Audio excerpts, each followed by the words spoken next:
Айде ги правя пакетчета. Добре ли? А?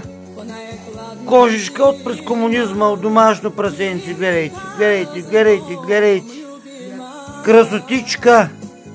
Приятели, съжалявам. Много бързо кожичката свърши.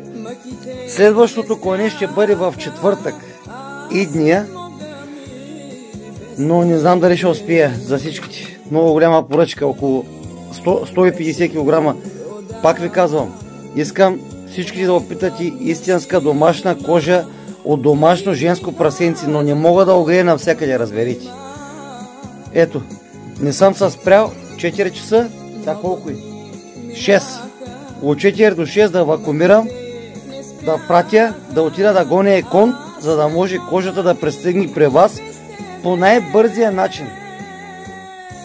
Разберете ма, тия, които се обадите и сте записани, следващата седмица в четвъртък работим за вас. Маган!